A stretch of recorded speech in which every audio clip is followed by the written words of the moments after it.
Did you know they found the Scarecrow in the Penguin? Yeah, folks, that's been the hot topic over the past few days regarding DC on the internet.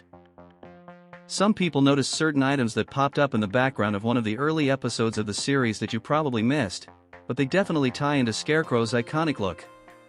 Stick around until the end of the video so we can discuss possible future implications and whether it's a good idea to have Scarecrow in this universe.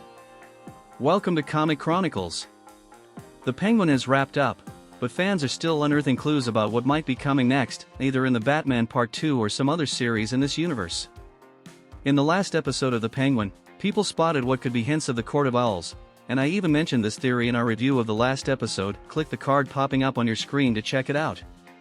But this time, the Easter egg isn't about the Court of Owls, it's about Scarecrow, one of Batman's most well-known foes. The Easter egg is in episode 4, and it's linked to Dr. Julian Rush. Could he be Scarecrow? That's what we're gonna dig into, so make sure to drop a bat like on this video and hit the bat subscribe button to help our videos reach more and more people. And feel free to share your thoughts in the comments about the Penguin and what you think the Batman Part 2 is gonna be like. Thanks a ton, and let's get into the video. Now that the Penguin is done, some folks are re-watching the episodes, hunting for more details and secrets that might not be obvious at first glance. In episode 4, titled Send Annie, where we saw Sophia's transformation and her time in Arkham, people found items in a scene that are super reminiscent of Scarecrow. Inside Dr. Julian Rush's house, after Sophia recovers from her injuries and checks out his office, viewers spotted two items that really resemble the Scarecrow from the Batman Arkham Asylum game, or even Batman Arkham Knight, a glove and a mask. They definitely look a lot like the Scarecrow we've seen in the Arkham games. In fact, the channel Boba Talks even discussed this in a video, mentioning that actor Theo Rossi, who played Dr. Julian Rush in The Penguin, was initially supposed to be Jonathan Crane in the series, but the production changed their minds, and the character ended up being Julian Rush. We recommend checking out the Boba Talks channel, it has some awesome videos about DC and Marvel. Continuing with this topic, even though the production decided against proceeding with the idea of having Jonathan Crane in The Penguin, it seems they kept some elements as a nod to the famous Batman villain. Sometimes, the production might have made the change because the character wouldn't have a significant role in the plot, but it makes you think that Julian Rush could be Scarecrow at some point. Even though he didn't use a fear toxin, his sessions with Sophia and Francis involved their fears. Sophia's sessions were related to the trauma she experienced at Arkham. Arkham was probably the biggest nightmare she ever faced. On the other hand, Francis's issues, traumas, and fears are tied to the day she lost her two children, as revealed in episodes 7 and 8 of The Penguin.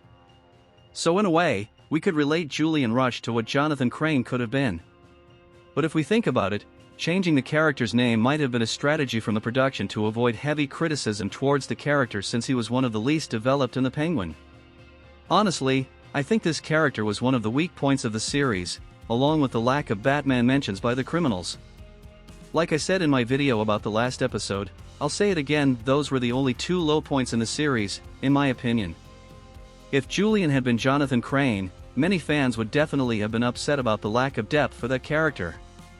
I believe the production's decision was made because Scarecrow might have been surplus to requirements in the storyline involving Oswald Cobblepot, Sophia, and Victor. So that could have been the reason. They thought about Crane in the series but eventually changed their minds to prevent the character from being underappreciated. Honestly, I didn't catch that reference during the release of episode 4, but it's definitely there, the glove and the Scarecrow mask.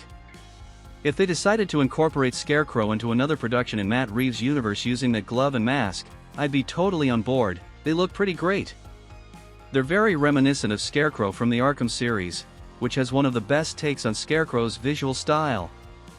Another possibility concerning Dr. Julian Rush is that he could eventually reveal himself as Jonathan Crane and then actually become Scarecrow.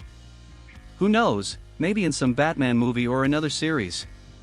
But honestly, I'd say we need to temper our expectations because nothing's been confirmed yet, and all we know about the Batman Part 2 is that the main theme will be corruption in Gotham.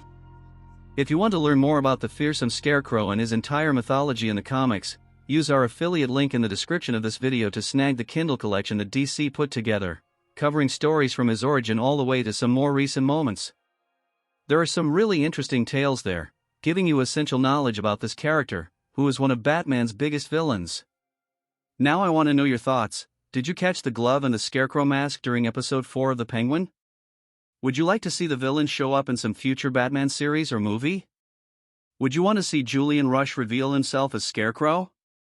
Drop your comments below, smash that like button on the video, and subscribe to our channel to stay updated on all things DC and Marvel.